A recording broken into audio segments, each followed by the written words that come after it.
Okay, so we'll do two player pong. Delete this, and we'll be choosing our asset. That will be ball. You can choose this or the mini ball. So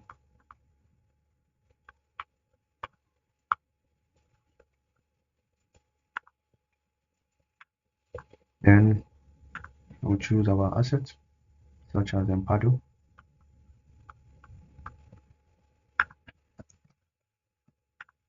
Then we'll choose line.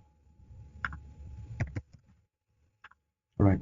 Now, since we want it to be a two-player game, okay, so normally this is how the game is, which is the normal and the standard way. But because we want a two-player game, so we are going to make it on the x-axis, not on the y-axis, okay? To make them play this way. So in that sense, we are going to duplicate the paddle. So here to become 2, and we'll duplicate the line. That becomes 2. So here we will change the paddle to player 1. Player 1. Then here will be line 1. This one will become player 2. Here will be line 2. Very good. Now we have 4 each item. So if you look at this, is player 1, and I believe this is line 2. So we'll take this one here and this one here. So make sure they are the same. This is, you can see them changing here as I click.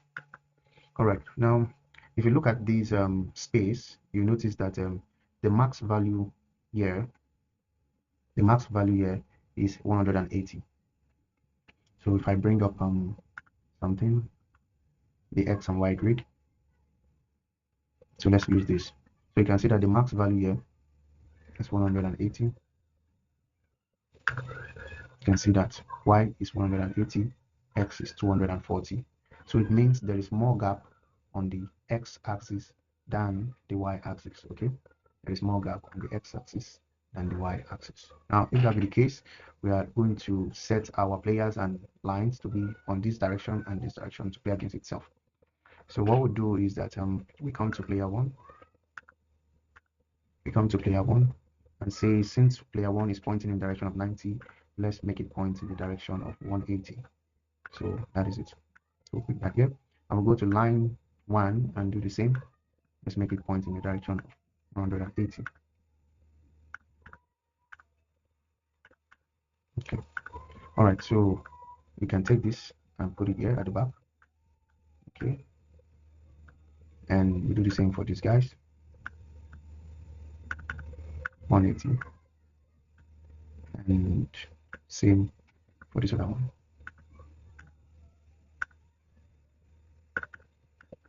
180. All right. So we'll take this here. Okay. And we'll take this here. We'll take this here. Now, having done that, we can see that the two players are side by side. Ready? So since the x and y, the x is 240, 240, we want to set a fixed position for play line 1 so that it doesn't shift. So we're going to say set x. Okay, so it doesn't change its position at all. So if we are okay with setting x value, really this is line 1. Okay, so setting x value to 200, I can say minus 240. So if I do this, so you can see it goes in and it's fixed. Let's do the line 2 as well. We'll say set x to 240, which is on the right side. So if we do that, you can see both of them are fixed. Now for the y position, we can say set y to 0, so that they will be at the center. All right, so we'll put this code together and go to line 1 and also do the same thing. So no one will be out more than the other.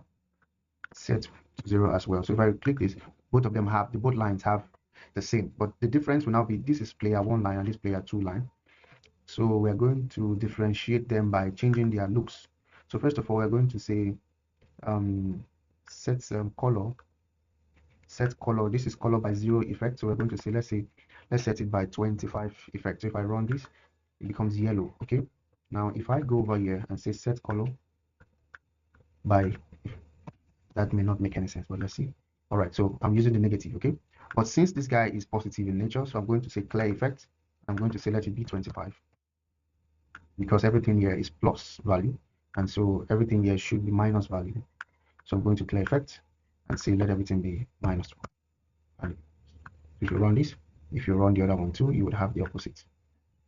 Okay, good. So we are good. Now the next thing is the players for each. Now this is P1. Okay, this is, if you tap it, you see P1 is on this side, while P2 is on this other side here. So for P1, we're also going to differentiate the colors so that we don't make mistake. So we're going to say set color effect. I'm going to say set color effect to, because it's on the negative side. Okay, it's on the minus of the 240. Okay, it's on the minus of the 240 somewhere here. So the negative now will now become so we're going to say set color effect by minus, if I say, okay, let's say 25, and that is the color we have. Okay, and let's do for player 2 and set color effects also by on the positive 25. So if you do this, all right, so you see now, so we are sure of what we're doing. All right, the next thing we want to do is that we want them to always start at the same position. So we say go to, we will not use set, we're going to use go to. Okay, so the x value here is 208 for this line 2. Let me see the x value for this other one is 212. So we need to be on the same page. So if you click on this, which is this guy, so it's either I say let it be 2, give it a fixed number. I'll say okay, 2 minus 215. Okay, that's backward 0. So that's backward, which is, I can now say minus 210. That will shift it out a little bit.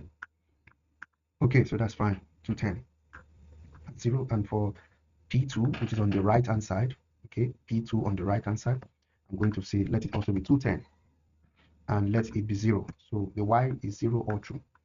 So you can see that the space between this line and this player is the same as the space between here. Very good. So no cheating on any ground. Now the next thing I want us to think of is that we need to identify each of these. Okay, I don't think it's necessary, but if you really want to save yourself confusion, you can come over here. Go. This is P1. Okay, go to costume. Already it's clear that and you can take a text like T and maybe tap it here and say P. It's not compulsory though. Then click out and shrink that guy in. All right, so that's it. But I think white would have been better, so I'm going to make this the color white so it will be clear here somewhere. Very good. So this is layer 1. Then if I go over to this guy too, just take my text on this guy. I'll just type P2, then click here and drag it to fit in. Nothing much, nothing serious, just simple as ABC. P2. Very good. So if you feel it's facing, if you look at this direction is facing in, and if you want it to face out, you simply do flip horizontal. That will not work. Sorry, flip vertical, because this is up and down. So flip vertical and flip horizontal. So that's P2. But if you don't want to go through the stress, just leave it the way we have it here. It's fine. Or you can simply rotate it. Yeah, here we go. Simple as ABC. Right? Good. No issues. All right. So now let's go back out. So I believe we've been able to set up our assets. Now the next thing we would like to do is to set up a good background. So we'll go here. Instead of clicking on search, we just click on paint. So we have a blank background here, which is showing white. So you take this guy from the outside, drag it, and that's white. Click on here and make it black. I think that's fine. Good. Then we take a circle fill and make the outline of the circle to be whatever color you want. White is okay. But please remove this so that it doesn't give you another outline. So there you go, something like that. Now we see that the line of the circle is too tiny. Here we go. So we just click on this to increase this line, which is fine. All right, so for you to find the center, oh, mistake. So you click on this, click on, now this is your own circle. This is the center of the screen. Okay, that's the center of the screen. And so you check your circle as well and locate the center of the screen. So that's the center of the screen. Now the circle is at the center, but the ball is not. So if you go to the ball and try to say go to 0, 0, go to 0 of 0, you see it's centered, which is good. So let's go back to our drawing editing board over here. Click on backdrop. We're not done. So the next thing is to take a line, and the line is on 10, the same color, and you hold your shift key. Okay, so you hold your shift key. Very good. Can you see? Hold your shift key down. Can you see my screen? Then go somewhere here and then drag. You would have a straight line. okay, you have a straight line. Now take that straight line and locate the center. There you go. So you have this little thing in here that tells you the center.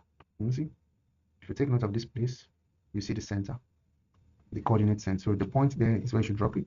Now you see on the output screen, we have a good looking board. All right, and now the next thing is you can actually style some things up if you don't mind, but I don't think it's necessary. You don't think it's necessary, you can style things up by taking a text, then giving a feel of that text, okay, and here you can type player score. So instead of saying player score, we could say P1 score, and here we can also say P2 score. You know, you're just styling things up anyway. P2 score. Okay, so we'll drag this down, make it look good. Good. All right, that's fine. That's fine. That's fine. All right. Okay. Then I think we're done here. We can leave. All right.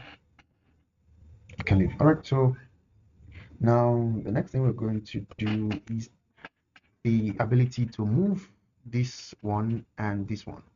Now for player one, we're going to say when the green flag is clicked, we want this to happen. Okay. We want it to take these effects, all these effects here. And for line one, when the green flag is also clicked, we want it to take this effect. So this one, these are effects code. Okay. All right. So that is done on that. The next thing we want to do is that we want to give it the ability of moving up and down, up and down, up and down, up and down. And if you look at your keyboard very well, if we divide it into two so that two players can play, we would agree that this P1 can only be controlled by either Q and A or W and S. Okay, either Q and A or W and S. Okay, depending, or A and Z. S and X, depending. So I'll just say Q and A for easy, stuff. Then this one on the right can either be controlled by up arrow key and the down arrow key, which is good. Now let's start. So we're going to control these two. Okay, we're going to also say when green flag is clicked. I don't want to make the code complex. We're going to say forever if two things happens. If two things happen, so let me just, if the up arrow is pressed, if the key up arrow pressed. So we say up arrow. We want it to change its movement in the Y direction. Change its movement in the Y direction by a certain number. And if the opposite takes place, we want it to change its movement in the Y direction, but minus 10. Okay. So we'll take this code and stop it here. So please, I'm going to move up. All right. So if I do the same for this guy here, oh, sorry, this is player one. So we're going to say let the Q. So if you're using Q, so let it be Q, Q, Q, Q, Q, Q. And for the down, let it be A. Okay, so when Q is pressed, we want it to go up, and where A is pressed, we want it to go down. All right, so I'm just going to take this. So on player two,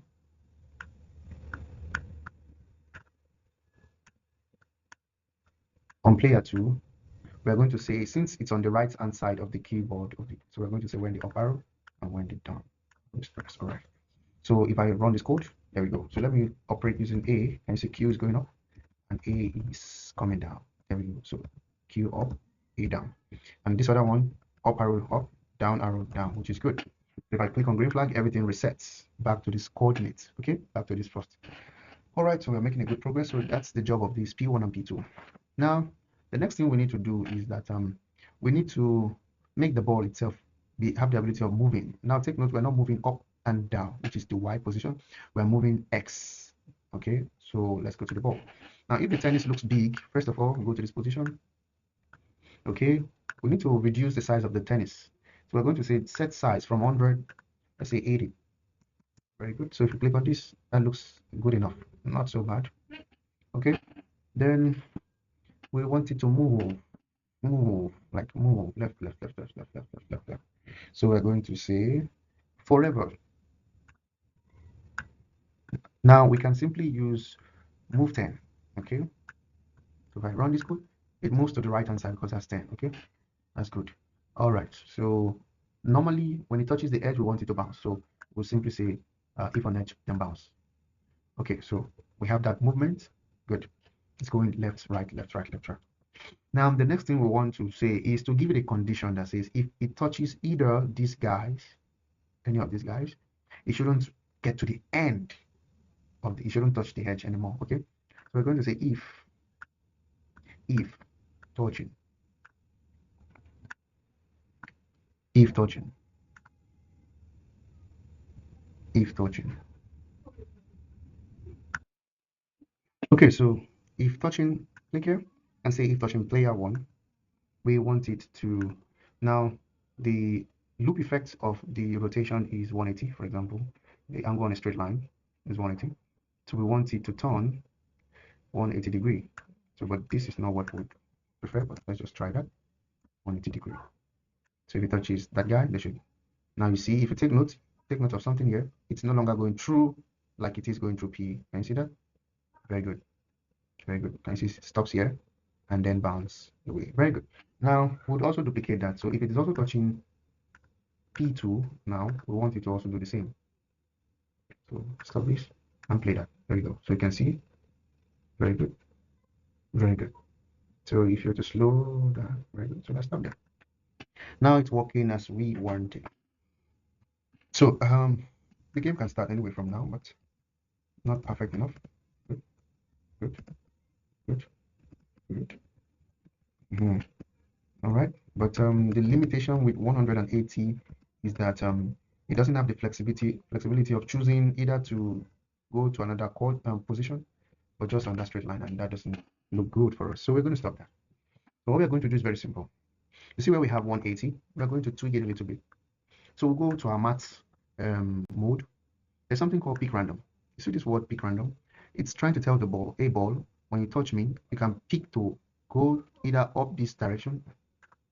So if the ball touches this guy, for example, if the ball comes here and touches that guy, it can either choose to go like this, or choose to go like this, or choose to return back the same way it came. Okay, but this direction, if you look at it now, so if you point, take the ball, let me show you something. Now currently the ball is at the ball position is at where?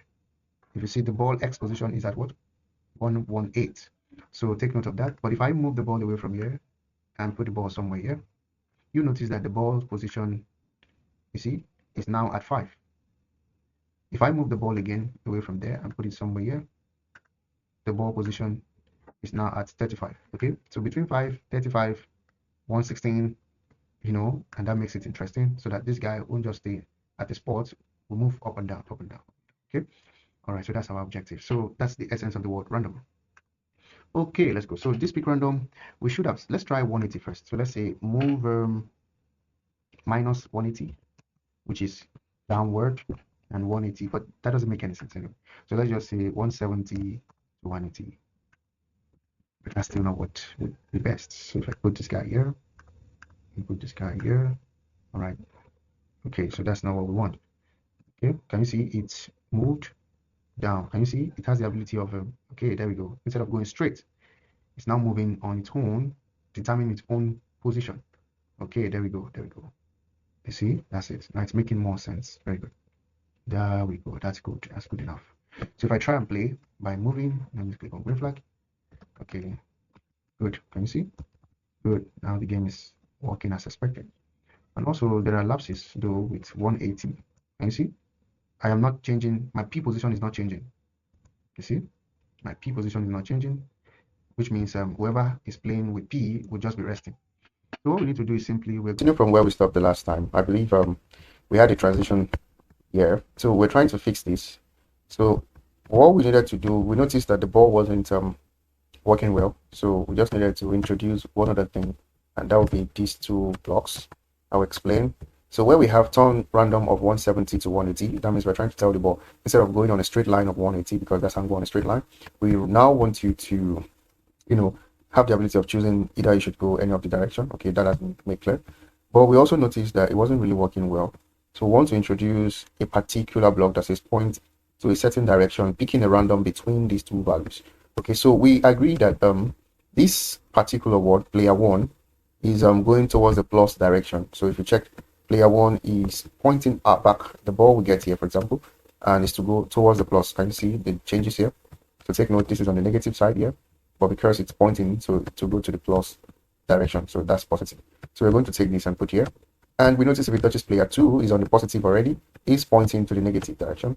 So we'll take this and put that here. All right, so if we test this, it's good to always test your code. So we can see we have no lagging or having it spinning, on the paddles. So this shows that it's working. And now it's, can you see? So if I don't move, I lose because I need to move instead of staying at the spot. Okay, very good. So that's a good progress. All right, so now since this part has been achieved, both players can now play, and having fun. So the next thing we want to do is, so our next objective will be, how do we determine who wins? Okay, how do we determine who wins? So to do so, we need to introduce what we call variable. Okay, so this variable, I like deleting this one so that I can have a blank list of variable. So I click here and I'll say P1 score. Okay, I would say, okay, let me cancel this so that it becomes very clear. Okay, so what we're going to do is this. I want to make it very clear. Okay, so we would only check the score. Okay, let me bring up something. We'll only check the score based on things, not based on the player, but based on the lines. Okay, so we are going to say if the ball touches this line, which belongs to player 2, the score or the award should be given to this person. Okay, but if the ball touches the player 1 line, which belongs to this guy, then the score should be awarded to this person. Are you getting it now? So that is the logic here. Okay, all right, so let's clear all, and now let's think. So we're going to make a variable. We'll make a variable, we'll call it a P1 score.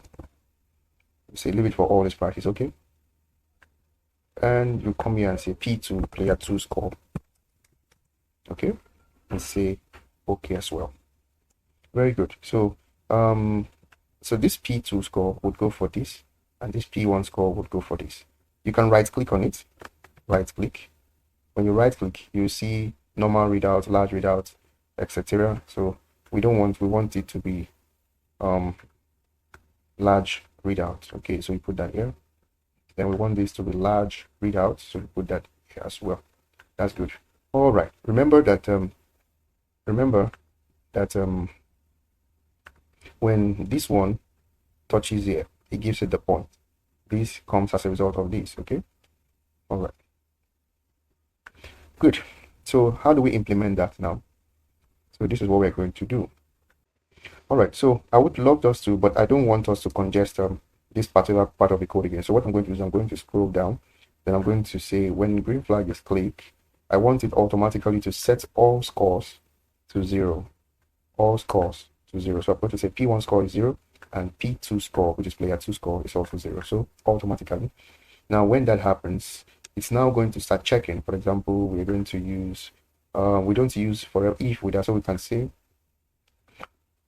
if, okay, if touching, that means if the ball, because we are quoting on the tennis ball, so if the ball touches, this is line 1, remember, we should award the score to player 2. Okay, so how do we award the score to player 2? We'll say change player 2 score by 1 point, and we do so if the ball touches line 2, we should award the score to player 1. Remember, if it touches this line, this guy gets the score. If it touches this line, this guy gets the score. Okay, let's put that to a test and see how it works. So I'm going to press my green flag. There we go. Okay, so right now we are still on 0-0. So let me allow player 1 to miss.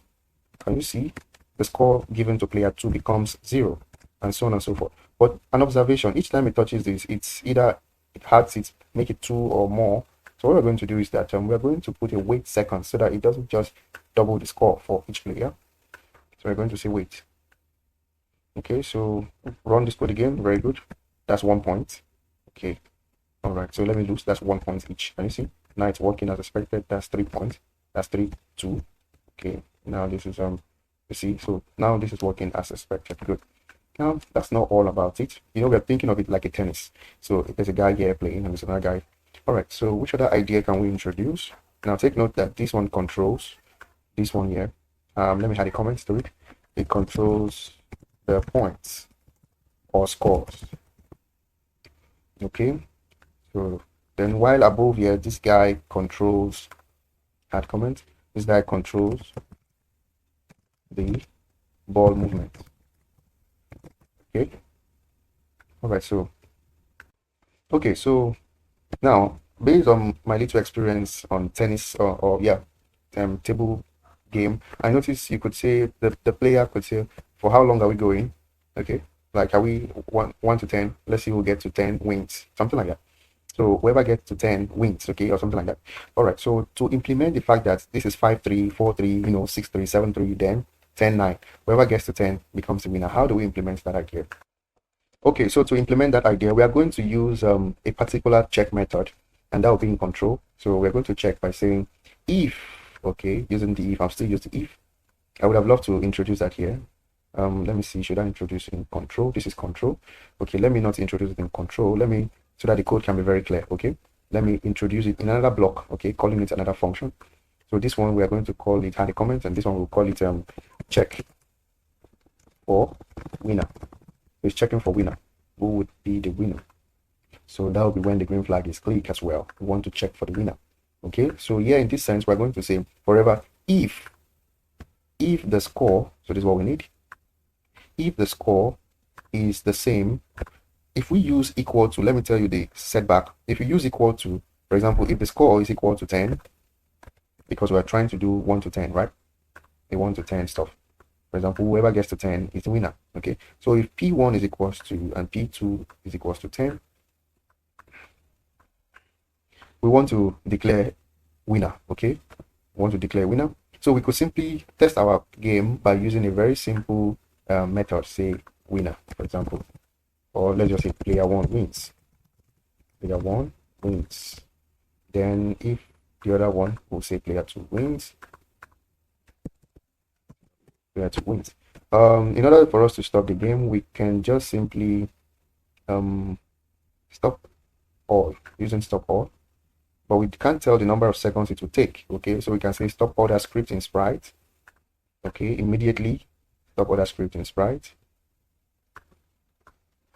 Stop all that script in sprite. I'm doing this so that the ball don't keep bouncing even after it's trying to say winner. Okay, stop all that script in sprite, and immediately after that has been done, you can now say stop all. For example, this is just a test run. Okay, we'll change this later. So let's go. Now let me give favor to player 2, or let me just give favor to any of them. Let them play on their own and determine their own winning points. All right, so let's see who will win. Okay, okay, okay, okay.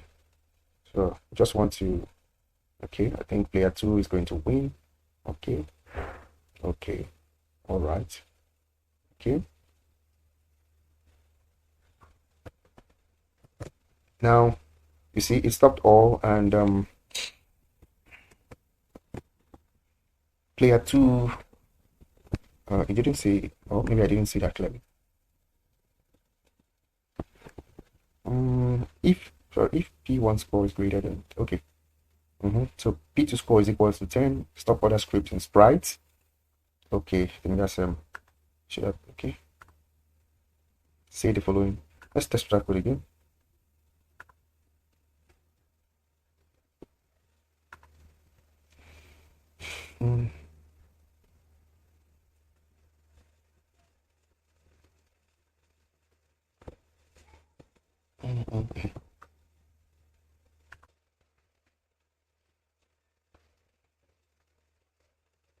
That's 9-9. So player 1 wins. Can you see that? Very good. So it's working as we expect it to. But that doesn't look professional. So we need to think of something. Just maybe one more thing. That's all. We simply use this particular 3 scripts to just test our code if it's working, and truly it was. So what we need to do is that we don't actually need this. Okay, we just wanted to use it for debugging.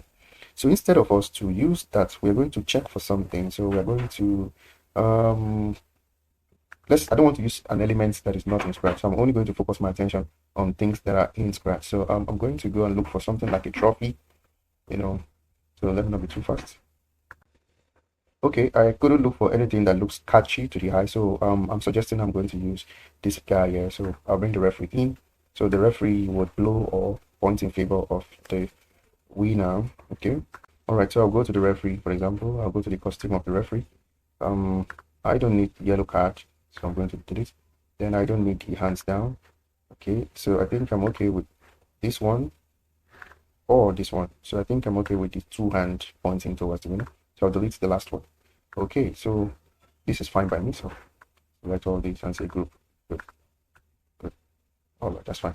Now I'm going to the fact that the background is black, the referee is not clearly seen. So I'm going to for example use a backdrop. Then I think this one here is nice, baseball. But we are going to give it a text, okay? And this text here we're going to say, for the first one, we'll type in here and say player one win. Okay, so if the text is not showing clearly, select the text, click on this, and adjust it to the one that would show on your screen. So this one shows on my screen. If it's not again, select everything, and you can adjust again so that it can show. Okay, that's fine. Okay, so that's for player one wins. I'll just need to duplicate this code, so I have it here. And since this is player one over here. Okay, so I'll go here. This guy is player one, so here I'm going to click on this and select all of this, and I will say let it flip horizontal. Okay, now I notice my text, so I'll also say let it I'll leave my text the way it was here. Then I'll say player two. Player one, sorry, this is player one. It's pointing to player one. Now on this other part, it's pointing to player two, so I just need to change this guy to player two. That's all. So player two wins, player one wins. So it's going to choose which one win. Okay. Now we're done with that part. Now this guy will be dormant, and since let's go back to our backdrop. Click here, go to backdrop. You should be having empty backdrop. You don't need that. You can delete that one. This one you can also delete it. So you just only need two backdrops. Okay. This is nice. Then we'll go to code of itself, and for example, we go back here. So here we're going to broadcast a message. So we'll go to the events block. There is a broadcast here and here. So the broadcast here will be send a message, and that message will be player one win. Then message two will be player two win. Okay, so that being said and done, this message will be sent to, remember, we're trying to bring this guy on board, so it will be sent to this guy. Now when the green flag is clicked, we don't want to see him at all. We don't want to see the guy standing there, so we go to looks, and here in looks we would say hide, because we don't want to see this guy. But when the guy receives the player that won, for example, no, when I receive player one wins, we want it to show. Okay, but please take note, go back to costume, and you see where it's pointing. Instead of saying referee C, we'll just say let it be player one point, player one ref. Okay, and this one will be player two ref. Naming convention matters a lot. Okay, so you give it a good name so that even in 5 years you'll be able to understand your program. So player one will switch costume to player one so that it doesn't show and then switch. We'll do the same. If it's player two, we say player two wins and switch to ref two and then show. I think this is beautiful. So if I click player one, watch, you see, it changes over here. If I click player two, it changes over there. Very good. That's good. That's good enough. Now, one more thing.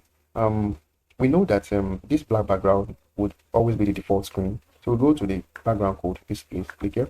Now we're going to say when green flag is clicked, that means the game starts. Okay. We actually want that the backdrop, switch backdrop to our design backdrop. Okay, so I didn't give it a name, so let's go to backdrop. And where we have backdrop 2, I'm supposed to give it a name. I'll call it tennis court or tennis court. That's fine. Okay, so this will be switched to tennis court. Immediately the green flag, tennis court. But when I now receive that player one or player two wins, so when I receive player wins, so because, oh Jesus, so when I receive player one wins, it doesn't matter whichever, it should switch to tennis court. But because also player two wins, so it should also switch to baseball. Okay, so these two codes are just the same. So let's try this. Okay, let me allow them to determine their own win. Okay. All right. Okay, so we can see that player 2 wins and it's pointing to player 2, but we notice the ball is still bouncing. It's not a problem. So what we need to do is simple. Maybe here we can introduce a particular block that says when I receive player 2 and I switch, I want to stop the entire game, all the game from working. Actually, we could have done that here as well, like show and then stop all, show and stop all, which it will still work. So let's try this. Let them determine their own score. All right, so player 2 wins.